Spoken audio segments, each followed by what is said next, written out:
محفلوں سے, دینی مجلسوں سے کوئی واسطہ مطلب نہیں ہوتا. آئیے میں آپ کو بتلاتا ہوں دینی محفلیں کسے کہتے ہیں, دینی مجلسیں کسے کہتے ہیں. دینی محفلیں تو وہ کہلاتی ہیں جن میں دینداروں کا جمع کثیر نظر آئے. دینی مجلسیں تو وہ کہلاتی ہیں جن میں قرآن و حدیث کی باتیں ہوں. دینی جلسے تو وہ کہلاتے ہیں جن میں اللہ اور اس کے رسول کی باتیں ہوں. دینی اجتماع تو اسے کہا جاتا ہے جس میں آنے والوں کو تہذیب و تمدن کے موتی, اخلاق و کردار کے خوشبودار پھول اور حیا و پاک دامنی کا درس دیا جاتا ہو, جہاں علماء دین کی قربت و صحبت نصیب ہوتی ہو, ایمانی تراوت حاصل ہوتی ہو, ایمانی حلاوت نصیب ہوتی ہو, دماغی سکون ملتا ہو, قلبی راحت نصیب ہوتی ہو. ایسی مجلسوں کو, ایسی محفلوں کو دینی مجلس کہا جاتا ہے.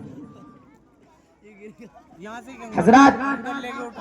آپ کو تو اپنی قسمت پر نازا ہونا چاہیے کہ آپ کی شرکت ایک ایسے اجلاس میں ہو رہی ہے کہ جہاں رحمت ہی رحمت ہے, برکت ہی برکت ہے, منفعت ہی منفعت ہے, فائدہ ہی فائدہ ہے. یہاں نقصان کا کوئی دخل نہیں ہے, خسارے کا کوئی سوال ہی نہیں ہے. اور کیوں کرو,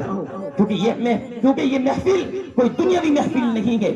یہ کوئی سیاسی جلسہ نہیں ہے, یہ کوئی سرکاری سمیلن نہیں ہے, یہ کوئی مشاعرے کا اسٹیج نہیں ہے, یہ کوئی قوالی کا استھان نہیں ہے. نہ تو یہاں پر کسی بے سر قوال کی کراہت آمیز قوالی ہوگی, نہ کسی بےہودہ شاعر کی بےہودہ شاعری ہوگی. اور کیوں کر ہو, یہ محفل تو فقط دینی محفل ہے, یہ اجلاس تو فقط دین اسلام کی سرفرازی کے لیے منعقد ہوا ہے, یہ مجلس تو فقط رضائی الہی کے لیے سجائی گئی ہے, یہ محفل تو انتہائی پاکیزہ محفل ہے.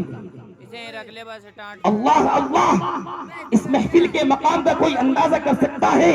کہ جس کو ملائکہ رحمت جیسی نورانی مخلوق اپنی جلوہ سامانیوں کے ساتھ مزین کیے ہوئے ہو اور اپنی نورانیت کے آغوش میں لیے ہوئے ہو. فرمایا راست بازوں کے سردار, پاک بازوں کے سرتاج, نبی ہادی, رحمت امم, محمد عربی صلی اللہ علیہ وسلم نے کہ جس مبارک محفل میں ذکر خیر ہوتا ہے, ملائکہ رحمت اس کو پروانہ وار آ کر گھیر لیتے ہیں. شاعر کہتا ہے کہ رشک کرتے ہیں ملک ایسی زمین پر قاسم, رشک کرتے ہیں ملک ایسی زمین پر قاسم, جس پہ دو چار گھڑی ذکر خدا ہوتا ہے. میرے دوستو, ہم اپنے جذبات کا اظہار کرنا چاہتے ہیں کہ ہمارے بہت دور دراز سے آئے ہوئے مہمانان کرام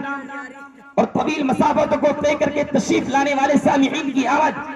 ہمارے لیے باعث فرحت و شادمانی ہے کہ جس کا ہم شکریہ بھی ادا نہیں کر سکتے کہ آپ حضرات نے اپنی بے انتہا مصروفیات اور بے انتہا ذمہ داری کو ترک کر کے ہمارے اس جلسے کو زینت بخشی ہے, جس پر ہمارے احساس کی دنیا روشن ہو رہی ہے کہ اپنے اس پروگرام کو زیادہ سے زیادہ اور بہتر سے بہتر انداز میں آپ کے سامنے پیش کریں کہ جہاں پرمغز ولولہ انگیز اور معلومات سے بھرپور تقریریں ہوں تو وہیں نعت و نظم کا پرکیف و پربہار سنگم, تو وہیں دلچسپ اور مزاحیہ مکالموں کا گلدستہ بھی جو آپ کے دل و دماغ کو راحت و فرحت کا سامان فراہم کرے اور آپ کی روح کو تسکین کا سامان عطا کرے.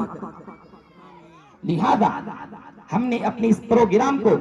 ظاہری اور معنوی دونوں حیثیتوں سے بہتر بنانے کی سعی کی ہے, جس کو کامیابی کے ساتھ اختتام تک پہنچانا آپ حضرات کی ذمہ داری ہے. آپ حضرات کے تعاون کی ضرورت ہے, آپ کے تعاون کے بغیر ہم اپنے اس پروگرام کی کامیابی کی منزل کو طے نہیں کر سکتے. نیز ہم اپنے مہمان خصوصی جناب حضرت اقدس مفتی وسیم صاحب مقدس اللہ العالی اور مفتی ذکاء الرحمان صاحب میرٹھی اور مولانا فرحت صاحب, نیز مولانا ابراہیم صاحب